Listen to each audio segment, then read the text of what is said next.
and welcome to this first video in a series analysing the May Strategic Case Study exam.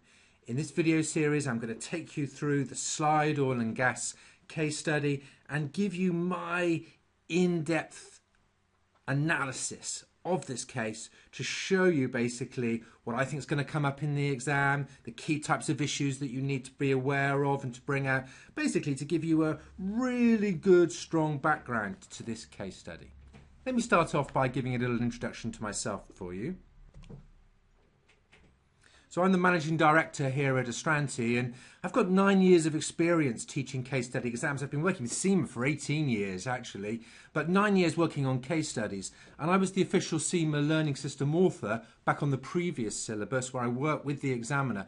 And in those 9 years of writing mocks and marking thousands of scripts, hundreds of course days delivered, and actually throughout all of the different major tuition bodies when I was a freelance tutor, working one-to-one with individuals, I've really got to grips with what's difficult about case studies and what problems students have. And actually when it comes to this video, what is it that's in the pre-scene that is starting to hint at some of the key issues that are going to come up in the exam? You may be surprised to hear, but what comes up in the pre-scene really guides you in a very strong direction in terms of what comes up in the exam. So I use my expertise to try and bring those things out. What kind of models are going to be relevant for this particular exam? And lots of this is hidden within the pre-scene. So this is part of this video series, and I'm going to start off going section by section through the case study. And we'll start doing this in just a moment, and I'll do the first section of the case study with you. And mostly my focus on that section by section focus is going to be E3, and we're going to bring out the key points and the key business models, because really where I'm heading to with this is a full strategic analysis, having done a pastel analysis and a 5 forces analysis and looked at the critical success factors and done a SWOT and done an ANSOF and all the other E3 models, so that we can come to this is the way we would take this business forward using logical strategic analysis. As I'm going to go through, I'm also just going to bring out sort of exam hints and tips as well. This is just basically my experience of past case studies, but also, you know, the first strategic case study and students' experience on this as well. So I'll be bringing some hints and tips in as those occur to me as we go through. Okay. Of course, my videos on how to actually go about passing the strategic case study are available as a separate series, so you need to go there for that. But basically, as things occur to me, I will bring up those bits of exam hints and tips as well. Then I will go through doing an F3 focus. We'll do an analysis of the accounts and do ratio analysis and look at what the meaning of some of those ratios are and pull out of that how we think that F3 could be examined in this exam, but also do a good strong financial analysis to bring that into our position. Also, we'll think on F3 around funding and funding requirements and what type of funding they need, or the best ways of funding this business, and again, where does that link to the type of funding questions we think that we will see. Then we'll be looking at P3 with a big focus on risk and risk management. We have got a section in this case study on risk and risk management, but we'll be looking throughout the whole thing on that. We'll also be looking a little bit at foreign exchange types issues, a little bit on IT, and basically anything else that we think is a sort of P3 type focus. Then we'll have a full strategic analysis where basically I will remind you of some of the key E3 models and then show you my interpretation of my 5 forces, my pastel, my SWOT. I will work that through with you. You can actually buy my strategic analysis as just an individual strategic analysis alongside our industry analysis of the oil and gas industry. So you could just purchase that, but it is one of the videos where I work that through with you. So they're very complementary, those two products. Finally, I'll end up with my top 10 issues. As I've already said, you can look at the pre-scene and gain quite a lot of very good information about what's going to come up in the exam. Going back through past exams, I only started doing this top 10 issues about 2 years ago, and it was very popular among students, and I actually started to surprise myself at how accurate it was, whereby the top Well, actually, of the top 10, mostly the top 5 or 6 issues, the ones that really hinted at in the Preseen, tended to be the ones that came up in the exam. So I'll give you those top 10 issues and also look at how you go about preparing for those top 10 issues. So my goal then throughout this video series is around about 8 or 9 videos in total. I don't know exactly at the moment because obviously I'm just starting to record the first one, and it depends to some extent just how many videos we do as we go through section by section. Okay, but it'd be about 8 or 9. It'll be over 4 hours of videos, and in those videos I'll take you through what I think is everything you need to know about this scenario, about Slide and the company, to really get you well prepared for the exam. So this is how it'll work then. Section by section, I will assume no prior knowledge. So the idea is that some of you will have already gone through and read the case study. But my assumption will be is that we are starting from the point where you haven't read the case study. And so we're going through the first page. Now, we may have been told something later on that contradicts what's on the first page or something that I'm going to tell you, but I'm going to take the assumption that you're kind of working through with me, looking at it for the first time, and we may find out more information later on about a particular topic that might even contradict something that we're thinking earlier. Okay, but I just kind of want to make the assumption, rather than assuming that you've got some prior knowledge because you've read the case, because there'll be many people that haven't done that. So I'm going to be assuming that you're kind of going through first time, and that's what we'll do. Okay, I'll get you to read a section. I'm going to get you to make your own notes. Then I will give you my review. Now, I think this is really important, and I know some people ignore that and just listen to me because, okay, I'm the expert supposedly, okay? And certainly I've got the experience to help support you. But I do think it's beneficial for you to think for your own, because in the exam you need to think for yourself. And so for you to read, make notes, think about what models apply, then listen to my view and bring my view in, I think is the best way for you to learn. And that's the way I'm going to be approaching this. Get you to do a section, then me to give you my review of that section, and then you can combine the ideas together.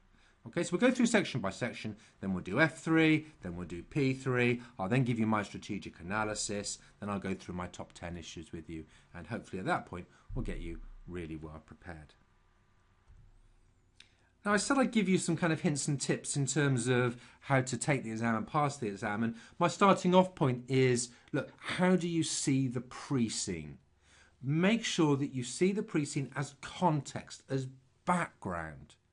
On the day of the exam, you must not be coming up with ideas that were kind of pre-written. You need to focus on the day of the exam on the specific issues that are there on exam day and nothing else. So look, we will, as part of this analysis, come up with, look, this is how we take the business forward. If I was a director, this is how I would take the business forward.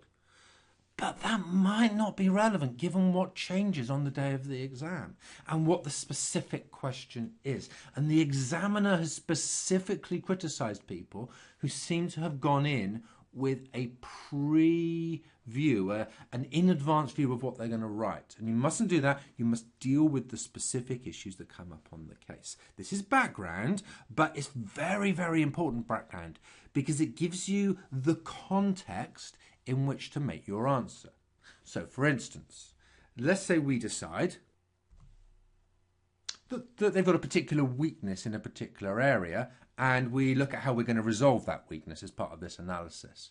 And then on the day of the exam, something comes up related to that. Well, perfect. You can now bring in that pre-analysis that we've done to support your answer. So you're using this as background. The other thing is that the recommendations you make on the exam must be consistent with the strategic analysis. What you mustn't be doing is making a suggestion that really isn't supported, for instance, by the amount of funds that they've got available, or their skills or expertise, and what their critical success factors are in the industry, and so on. So you must make recommendations consistent with this. And actually, that's a big mistake. Again, the examiner keeps on picking up on that as a problem. And so the Preseen is really vital, but you must use it in the right way. So let's get on and start doing some analysis of the Preseen itself. And actually in this first video I'm going to take a relatively short section. Okay, so we've got the contents here. And I'm just going to take the first page, but you'd be amazed at just how much quality information there is on this first page, okay? So there's a lot on here. What I'd like you to do then is just pause the video, read down this page, and as you read down the page, be particularly thinking about business strategy models that you could be applying as you go through. Have a think about any critical success factors there could be in this industry as you read. Think about pastel factors is quite useful in this particular section. Mendelow's matrix and stakeholders might be useful as well. Of course, be thinking about points for the SWOT analysis, strengths, weakness, opportunities and threats, and actually anything else that you think is relevant. So note down any particular models, any points of relevance, pull those points out, and then come back to me and I will give you my view. So pause the video there, then come back and I'll give you my view. Great, so welcome back. Let me give you my view then on this element of this case, just this first page. So let's start right at the top then, and let's look at our role. We are a senior finance manager. Now, we've been told by CIMA generally what role you take in the strategic case study, and this is not a surprise to us then. Okay. And we work for the Slide Group, okay, that's this oil and gas company. And this is really important. We report to the parent company's board. So that means that what you are writing on the day of the exam must be at board level.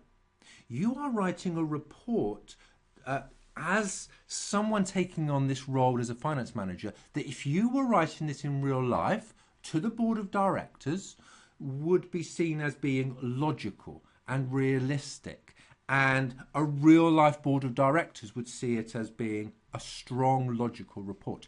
That one of the elements of passing this exam is that logic will be a final yes or no as to whether you pass. There are marks going for, integration marks going for, look, how good is this report as a whole? And actually all the various sections, how good are all the various emails and reports that you have been doing as you've been going through the exam? And if your marker thinks that you are knowledgeable of the industry, you are making logical comments that are realistic, that if they were a real board member looking at what you're writing, that would be good, strong, logical analysis, they will give you strong integration marks. They will give you the kind of extra marks to pass. If you're near the pass mark, they use that as a final look. Should this student pass or not? And it's those integration marks that will either shift you up to pass or down to fail. So this is really important. You're writing at that level in a way that must impress a board of directors.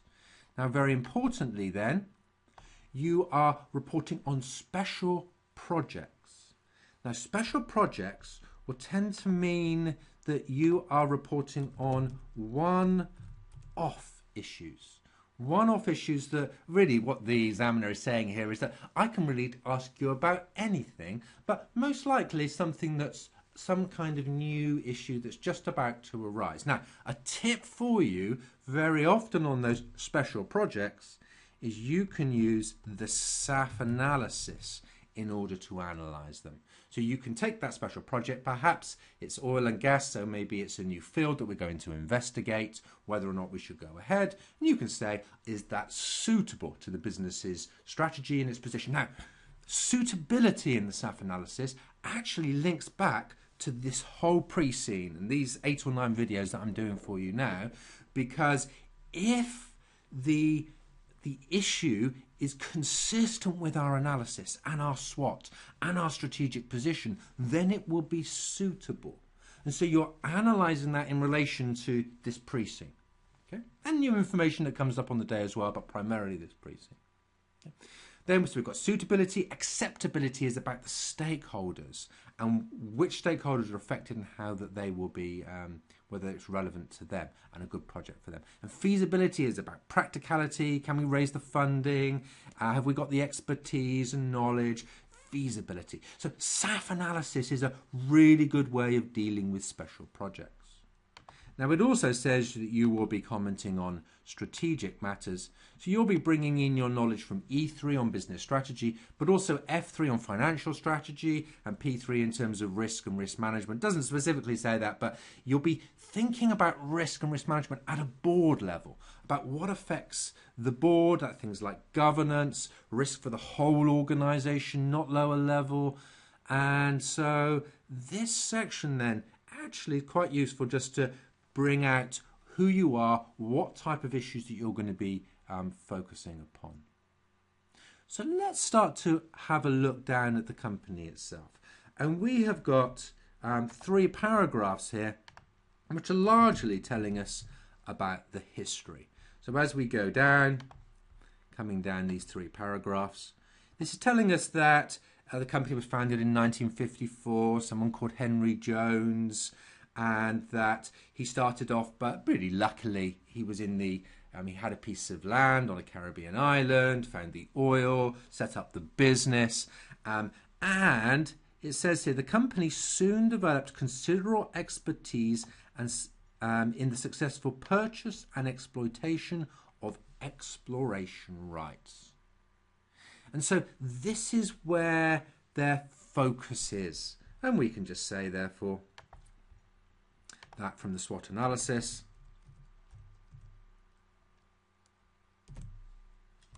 That this is a strength in the SWOT analysis. They're experts in purchasing and exploitation of commercial rights. I think it's also, while we're here, we could start to look at critical success factors. So in terms of purchasing and exploiting exploration rights in relation to oil and gas, what do you need to be good at? Well, we can say straight off that we need to be excellent at exploration.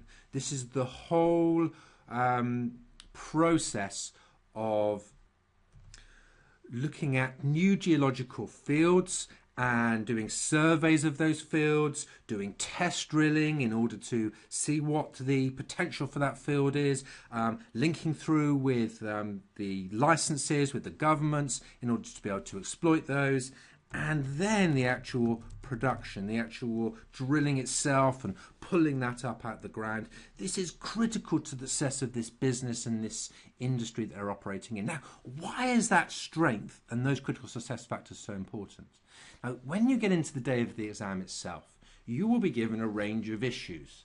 And sometimes what the examiners do is they throw in an issue which will be in contradiction of those critical success factors. And indeed, as we go through, we look at all the different strengths of the business and what they're good at and not so good at. And what's really critical is that you don't turn around and say something illogical like, well, look, we are really strong at exploration and production, so why don't we go into oil refining? Now, oil refining is a completely different industry with completely different skill sets, not their area of expertise at all. There could be a scenario where maybe they go down that route, but it's incredibly unlikely. Okay? So this is where, when I go back to this kind of special projects and board level, I find that sometimes people just, they get given a project in the exam, and it's a positive MPV project. And that positive MPV project, you know what we like, we're accountants, yeah, positive MPV, looks like a good project, it's a new oil refining project, well, let's go ahead. And that's a very, very innocent way of seeing a new project like that.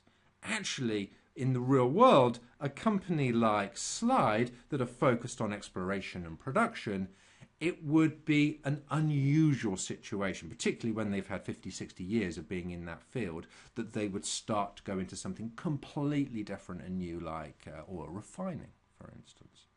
And so you need to make suggestions that are consistent with the strengths that they've got and the critical success factors in their parts of the industry. Let's say there was some threat to their skills in terms of being able to analyse new sites and find new sites and exploit those sites. Perhaps they're going to lose some key staff they're going to go and set up on their own. Well, that's going to be a big weakness if we lost those staff. And so therefore you say, no, this is critical to this industry, critical to this business. We must maybe pay them more. We must resolve this. And also in your answer, you can refer to the models. There are 25% of technical marks in this. And although this is a very, very practical exam, you need to get models into your answer. You need to refer to strengths in the SWOT, critical success factors, and how this is in contradiction to the critical success factors. Okay, good. Okay, I've gone on about that enough. Let's move on to the next section. So, the Jones family lived in Cayland. Now, this is important. Slide was listed on Cayland Stock Exchange in 1965. So they are a listed company. Now, what does being a listed company mean for us? Now, of course, we're starting to think a little bit about the F's subjects here. And typically when you're listed, that gives you a wider availability of finance and funding. You've got the availability more easily than if you weren't listed to be able to go to the market and ask for equity funding to support a new major project. That brings in for us the possibility of that as an option. Now, you also have to remember that as a listed company, there are more rules and regulations you have to abide by being listed on Cayland Stock Exchange. So you've got that as well, and there's probably governance requirements in that particular country that you will have to abide by, as it were. But it certainly gives you the opportunity for raising more finance. Don't forget also debt finance as well, because some debt, people often forget their F3 studies and they just think, yeah, debt finance, I'll go to the bank and raise some money. Don't remember as well, you can go to the market for a bond issue in order to raise funds too. So, there are other financing options, which that brings up and makes available to us. Then it tells us again a little bit about their history of CEOs. Basically, the history of CEOs is that the CEOs are all in the family. Okay, so we've gone from Henry to Michael to Andrew Jones, who's been there since 1998. And it's worth saying, actually, that Andrew Jones, therefore, has a significant amount of experience in this industry and in this marketplace, and that is not to be ignored. Now, we have got a section later on that I don't want to preempt now about people, and we will cover that, and we'll cover Andrew and his skills and everyone else that's involved in this business a little bit later on. But certainly we can say he's been there a long time, he's got some experience. Does that mean that it's a strength? Let's for the moment then put that in as a strength in the SWOT analysis. Okay, experienced CEO. And then we'll see what that says later on when we come to the people side of things. So where are they now then in terms of the share position? Well, in actual fact, the family only own roughly 18%. Andrew Jones has got 10% and other relatives have got 8%. So the family do not have a controlling stake. Let's just put that in. In actual fact, we find out that there is another company, which are Fusoil, who have got 25% of the equity, and they own more of the company than the family. But before we start to focus on Fus, let's just take a step back and think about what does that 18% mean? Well, in actual fact, now do you remember your governance studies? Okay. And in governance, we talked about something like something called the agency problem. Remember that? Let me remind you of it. The agency problem is really at the heart of governance, and that's that you've got the directors running the business on behalf of the shareholders. And the problem is that they are two separate people, and therefore the directors could run it in their own best interests, generating higher salaries for themselves through their bonuses and things like that, rather than the best interests of the shareholders. And really that's at the heart of why we have a whole range of governance regulation. That's the agency problem. But what we can say here is that the agency problem is reduced when you have the CEO and as a major shareholder, because basically they will want to run the business in the interest of the shareholders because they are a major shareholder themselves. So the agency problem is reduced. That hopefully reduces to some extent the issue about governance and governance problems in relation to that agency problem. Not completely, of course, because they could still run the business in their own interests, and actually, as a family member, they might run it in the interests of, well, look, it's been in our family for 60 years, so therefore that is more important to me than even my 10% shareholding, and I'm going to ignore the other 90% of, or what is it, 82% of shareholders. Okay, so doesn't eliminate it, but it does reduce it, and it's definitely worth you if you had a governance question. And governance questions are something to be prepared for. That is relevant. And actually, what I will say is that the feedback that we've had on the first strategic case study is that do be aware that although you've primarily got to look at E3, P3, and F3 models, your models from the level 1, the P1, E1, F1, and the level 2, E1, P2, E2, P2, F2, okay, those are relevant. We had one person actually in our feedback, we had over 200 people give us feedback on the latest strategic case study. And one, actually, it might have even been more than one. They said, I wish I'd gone back and looked at my previous levels of studies because some of the theories in there would have been useful to me, interestingly. So I'm going to say that from the point of view of, obviously, governance comes up as part of P3, but it's also kind of come throughout your studies, actually, up to this stage. Okay. Right, so that's very important. Let's have a think then about a little bit about Mendelow's matrix, because I think that we could successfully say here that Andrew Jones in Mendelow's matrix would be a key player. Now remember, the key players are people in Mendelow's matrix that have high power and high interest. They are the people who we have to work with regularly. Now obviously Andrew's just part of the business naturally, so you don't kind of have to work with him. But I think we could probably say that Foos Oil would be a key player as well. Look, they don't have a controlling stake, so they can't force decisions through, not completely, but they are a major shareholder that therefore will have significant influence. We certainly wouldn't want to be going down a strategic route that they weren't happy with. They've said they're not going to purchase further equity shares. But although they made that announcement, it's not that they can't go back on that. That was a promise from 5 years ago, and times change. So it could be that if we don't run the business in the way that they're interested, and it's in their best interests, that actually either they could sell their stake, which would depress the shareholders because such a huge, the share price, because such a huge amount of shares available in one moment would bring the share price down. Just simple buying. Supply and demand economics would mean that.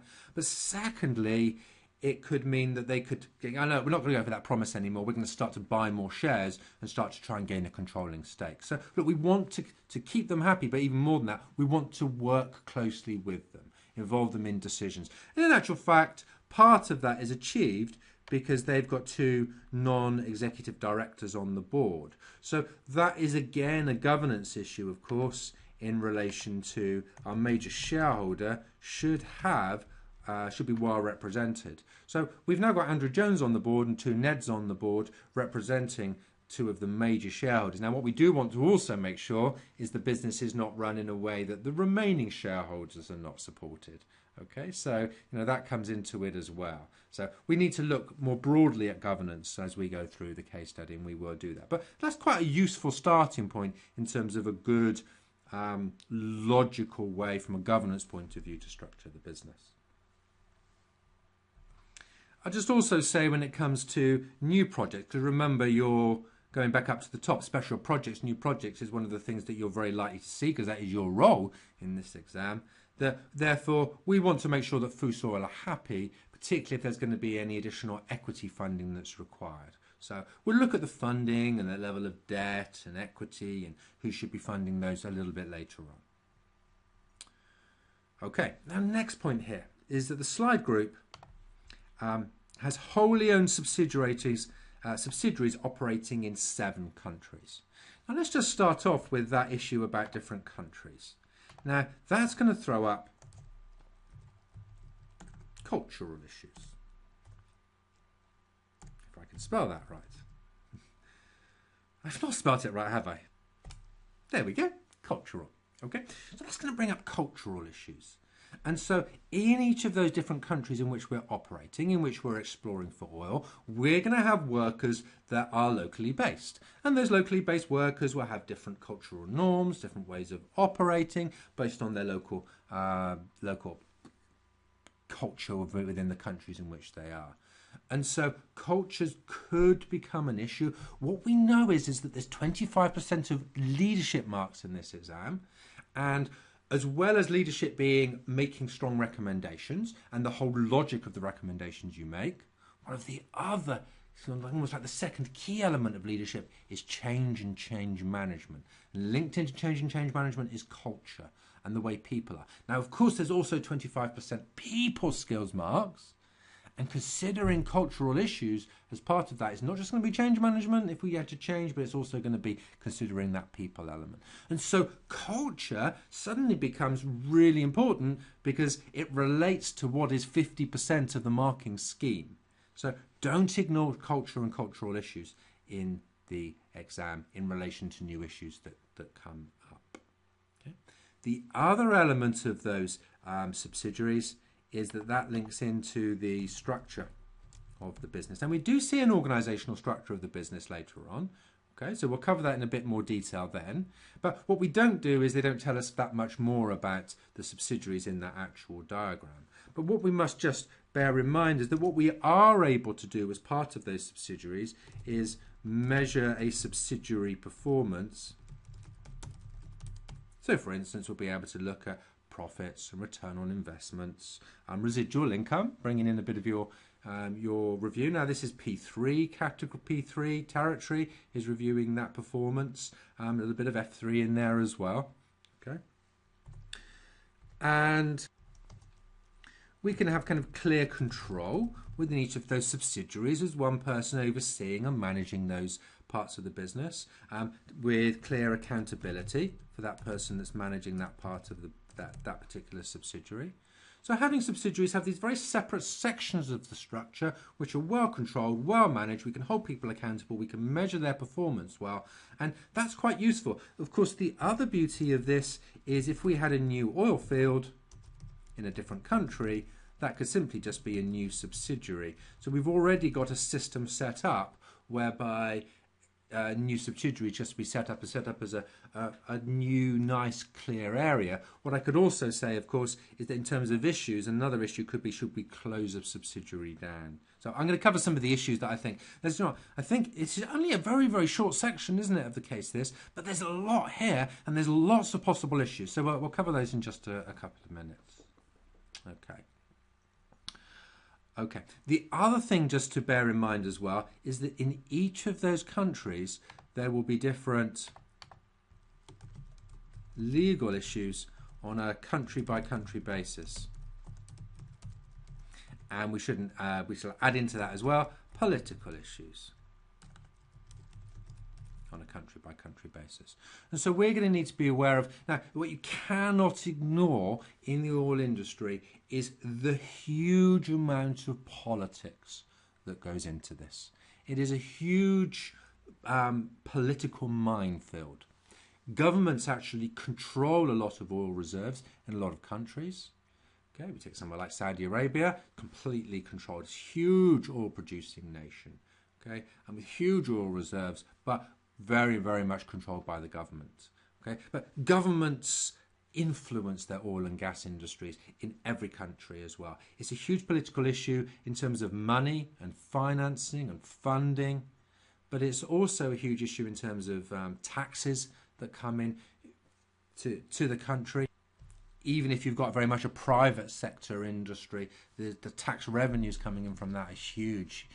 Huge generation or revenues for governments and economies, but also an element of controlling political power, because energy and energy usage is a way that political pressure can be applied. There were issues over the current issues in Ukraine, over Russia stopping oil and particularly gas actually going to Ukraine as part of the political pressure that they were pushing on the Ukrainian government. And so, it's a huge political issue. And of course, politics and legal issues and abiding by the law in each of those countries is going to be a key element of our PESTEL analysis, which we can kind of pop those into the PEST right now effectively. Okay, so two massive big issues. What we mustn't ignore is probably how important SLIDAR for Cayland. We don't know very much about Cayland, a European company. They've got their own currency, so they're not in the euro, they've got the K dollar, so they're outside of that. But just the fact that they've brought up here currency and the fact that they've told us that actually virtually the whole of the oil industry just operates in the United States dollar, that is throwing up for me foreign exchange issues. Now we know that foreign exchange and currency hedging and hedging techniques are an important part of the F3 exam, links through to some, the P3 exam, and it links through to some F3 as elements as well. And so that gives the examiner the opportunity to start asking you about hedging techniques. Remember those? Okay, futures, options, forwards, money market hedges. Now, we know obviously from the strategic case study that there's going to be no calculations, and that should be a big relief to you. Of course, you're not going to have to do those quite complicated calculations. But certainly it does open up the opportunity for ways of hedging and managing currency risks. So your knowledge to be able to describe those types of foreign exchange issues is definitely important. Do go and review that and learn that. Not how to do the calculations, but learn how to describe the different methods of managing currency risks. So this definitely opens that up to us. Well, of course, we shouldn't ignore from the PESTEL analysis, of course, is economic. So, of course, Cayland's economy is going to be relevant, but actually the economy of each of the different countries in which we're operating is important. And I link that also back to political issues. We have seen politically and globally there being issues with wars and political unrest in some of the big oil producing nations. And so that's a big issue at the moment. That is something that, do you know what, I've gone all the way through this exam, and what I've not said so far is that the oil and gas industry was a huge part of this exam going back 6 months ago, that we had a very similar type of scenario. And so we have had a real exam. Okay, it wasn't a strategic case study, it was the old T4 case study, but we have had a very similar exam on a very similar industry, and political issues were a key question in that exam, and I wouldn't be at all surprised to see them come up exam. Big sort of key hint in terms of questions. So actually what I should say then, and we'll just put down here, what are the kinds of issues that we think could come up from this page of information? Let me put that one in there just to start with, which is political issues. We can relate it to the pest, and in fact I think what I will do is just say, look, PESTEL as a model I think is a really good one that I could specifically, I could be a director, could you do a PESTEL analysis for me? So I could specifically focus you on that model, or maybe just ask you generally about problems politically in a particular new country that's just been invented where one of the oil fields are. Okay, and that links through to legal issues, which I think could also be, I think legal issues is also going to relate to licensing. We'll cover a little bit more on that in later videos. Okay, so I'll kind of come back to that, but getting the license to drill and so on is going to be a major part of this exam. Okay, I think that linking into what we've just said, possibly foreign exchange is something that the fact that there's different currencies, and they've hinted at there being two different currencies, that to me is a hint that that might be on the examiner's mind. We've got issues with shareholders here.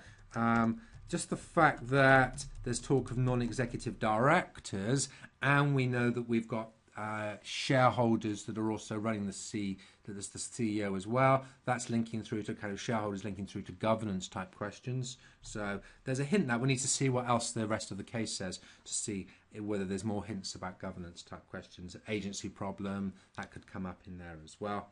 I could see a question asking you about a new subsidiary, basically probably focused around some new oil field and exploration in a different country, which is probably what will drive a new subsidiary, and cultural issues, and let's put just here. In fact, I put it as a separate heading. Actually, I was going to put it as a sub-point as that, but I do think cultural issues in relation to a new country of operating is definitely something that could become up, particularly in relation to some kind of change management question, which we know that the examiner is focused on change management. It's specifically one of the points for your role for this particular exam. And another potential one is to close a subsidiary. Okay, so perhaps one of them is not performing so well, and the issues around closure and what that means for the business, funding issues and people issues, ethical issues, of course, would relate to that. We'll talk more about ethics later on. Ethics is a big part of this exam as well. Good. Okay, so there we have it then. There's the first section, just a small section, but loads of stuff, loads of models, loads of really key points to bring out about each of those, and some real focus on some particular issues that could be of significant relevance to us.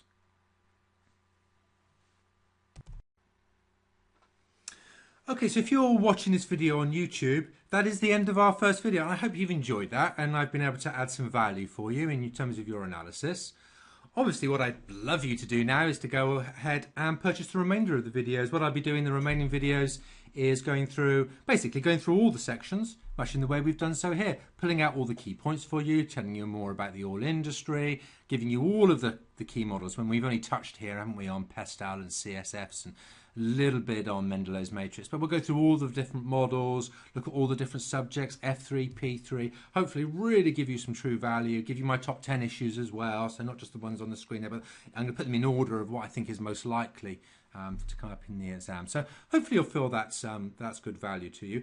If you're just going to work through of your own accord from here on in, then what I suggest you do is you kind of do it in the way that I've kind of started you off here.